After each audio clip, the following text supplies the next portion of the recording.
తిరుపతి జిల్లా తొట్టంబేడు మండలం పూడి గ్రామంలో అక్రమ ఇసుక రవాణా రైతుల పాలిట శాపంగా మారింది. ఇసుక లోడుతో వెళ్తున్న ఓ ట్రాక్టర్ డ్రైవర్ నిర్లక్ష్యం కారణంగా అదుపు తప్పి రోడ్డు పక్కనే ఉన్న వరి పొలంలో బోల్తా పడింది. దీంతో చేతికొచ్చిన పంట నీటి పాలైంది. గ్రామంలో విచ్చలవిడిగా సాగుతున్న ఇసుక మాఫియాపై అధికారులు చర్యలు తీసుకోవడం లేదని గ్రామస్తులు తీవ్ర ఆగ్రహం వ్యక్తం చేస్తున్నారు. ఈ ప్రమాదంతో సహనం కోల్పోయిన గ్రామస్తులు కలిసికట్టుగా రంగంలోకి దిగారు.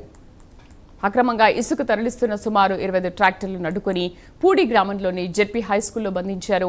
ఇసుక మాఫియా కారణంగా పంటలు నాశనమవుతున్నాయని, గ్రామంలో రోడ్లు పాడైపోతున్నాయని ఆవేదన వ్యక్తం చేశారు. ఇప్పటికైనా స్థానిక ఎమ్మెల్యే చొరవ తీసుకుని అక్రమ ఇసుక రవాణాకు అడ్డుకట్ట వేయాలని, బాధ్యులపై కఠిన చర్యలు తీసుకోవాలని డిమాండ్ చేశారు.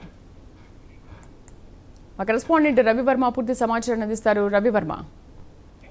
శ్రీదేవి శ్రీకాళహస్తి నియోజకవర్గం తొట్టంబేడు మండలం పూడి గ్రామంలో గ్రామస్తులందరూ కూడా అక్కడున్న ఇసుక మాఫియా విధానాన్ని వ్యతిరేకిస్తూ తీవ్ర ఆగ్రహం వ్యక్తం చేశారు. ముఖ్యంగా నిన్న సాయంత్రం ఒక ఇసుక ట్రాక్టర్ ప్రమాదవశాత్తు అంటే డ్రైవర్ నిర్లక్ష్య కారణంగా ఇసుక ట్రాక్టర్ డ్రైవ్ చేస్తూ పంట పొలంలోకి ఒరిగింది ట్రాక్టర్. దీంతో ఇసుక చేతికొచ్చి నుంచి పంట పొలంలో ఇసుక ఒక్కసారిగా కుప్పగొల్లడంతోనే స్థానికంగా ఉన్నట్టు రైతు తీవ్ర ఆవేదన వ్యక్తం చేశారు.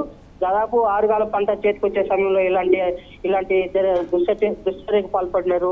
ఇసుక మాఫియా ఇలాంటి కృత్యాలు పాల్పడింది అందుకని తీవ్ర ఆవేదన వ్యక్తం చేయడంతోనే పంట పూర్తిగా ధ్వంసమైందని చెప్పేసి బాధపడడంతోనే గ్రామస్తులందరూ ఒక్కసారిగా మూకమ్మడిగా ఏకమై ఇసుక ట్రాక్టర్లను అన్నింటినీ కూడా దిగ్బంధించారు. దాదాపు జెడ్పీ హై స్కూల్ ప్రాంగణంలో 25 ట్రాక్టర్లను ఎక్కడికక్కడ దిగ్బంధం చేసి 25 ట్రాక్టర్లను అడ్డుకున్నారు.